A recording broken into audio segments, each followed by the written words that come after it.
नमो बुद्धाय. आज आपण पाहणार आहोत ब्रह्मसायुज्यावर आधारित धर्म अधर्म आहे.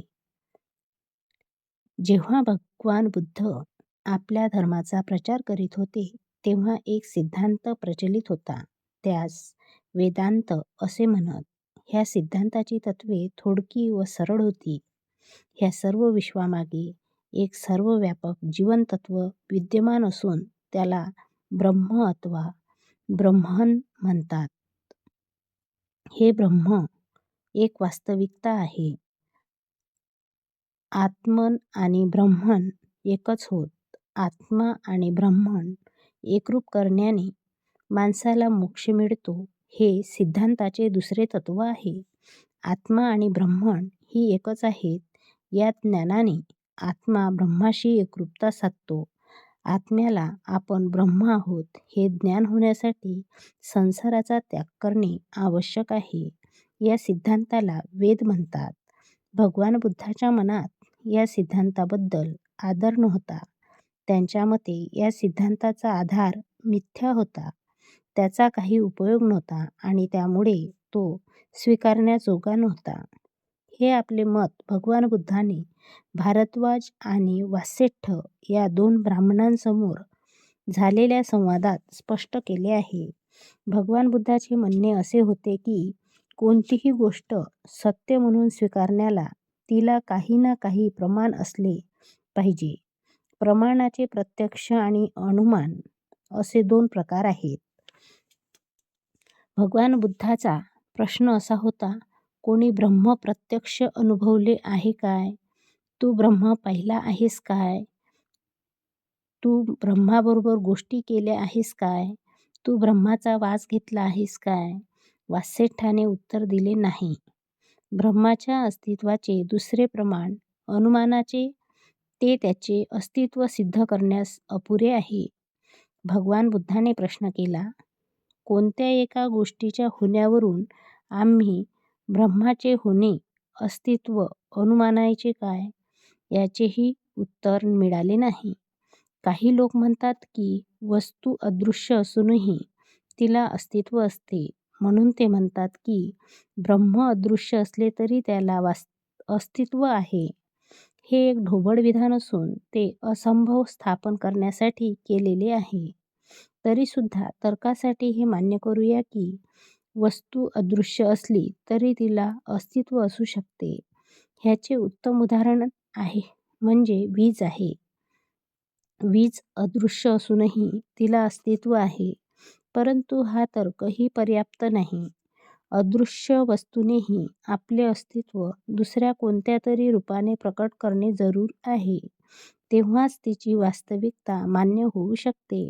परंतु जर अदृश्य वस्तू दुसऱ्या कोणत्याही रूपाने आपले अस्तित्व प्रकट करू शकत नसेल तर तिची वास्तविकता मान्य होऊ शकणार नाही. वीज अदृश्य असली तरी तिचपासून उत्पन्न होणारे परिणाम पाहूनच आपण तिचे अस्तित्व मानतो.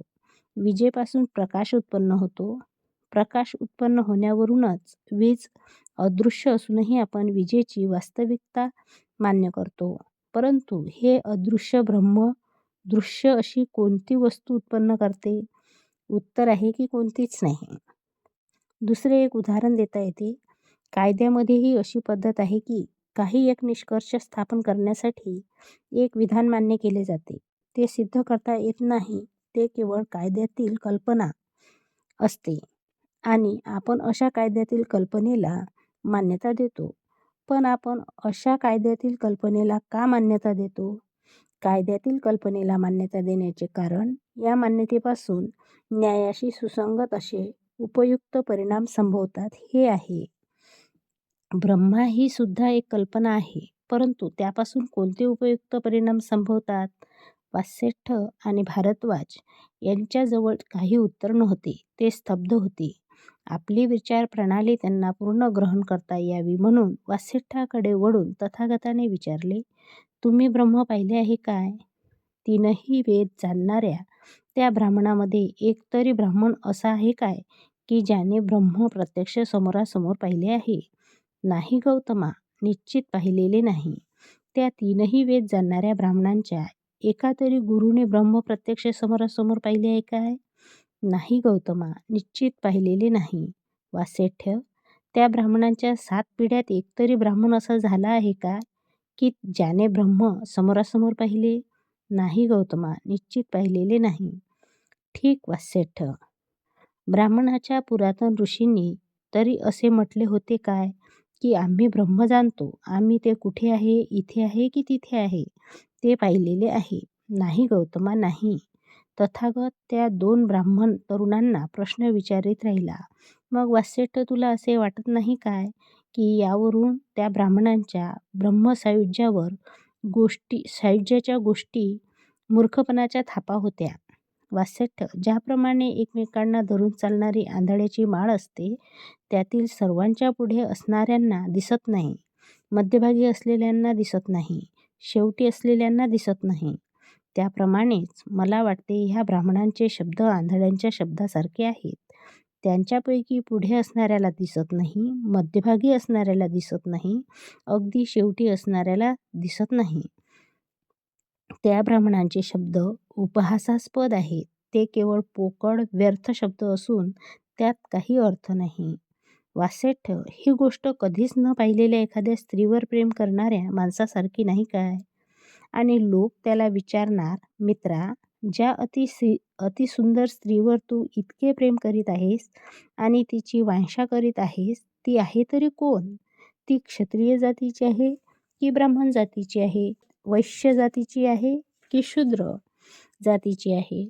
आणि जेव्हा लोक त्याला असे विचारतील तेव्हा तो नाही असेच उत्तर देणार. जेव्हा लोक त्याला पुन्हा विचारतील, बरे मित्रा, ही सर्व प्रदेशातील स्त्री अतिसुंदर स्त्री आहे, जिच्यावर तू प्रेम करतोस, तिची वांछा धरतोस, पण तिचे नाव तरी काय आहे? तिच्या कुळाचे नाव काय आहे? ती उंच आहे की ठेंगणी आहे की मध्यम उंचीची आहे? ती कृष्णवर्णाची आहे की गव्हाळ वर्णाची आहे की सुवर्णवर्णाची आहे? ती कोणत्या खेड्यात, गावात अथवा शहरात राहते? परंतु हे सर्व प्रश्न विचारले असता प्रत्येक प्रश्नाला तो नाही असेच उत्तर देणार. वासेठ्ठा, हे सर्व तुला आता कसे वाटते? तुला असे वाटत नाही काय, की त्या माणसाचे सर्व कथन मूर्खतापूर्ण आहे? ते दोन्हीही ब्राह्मण तरुण बोलले, होय, खरोखर असेच आहे. यास्तव ब्रह्म हेच वास्तव नसून त्यावर आधारलेला धर्म हा व्यर्थ आहे. अशा प्रकारे आज आपण ब्रह्मसायुज्यावर आधारित धर्म अधर्म आहे हे बघितलेलं आहे. पुढच्या भागात आपल्याला आत्म्यावरील विश्वास हा अधर्म आहे हे बघायचं आहे. तोपर्यंत नमो बुद्धाय. जय भीम.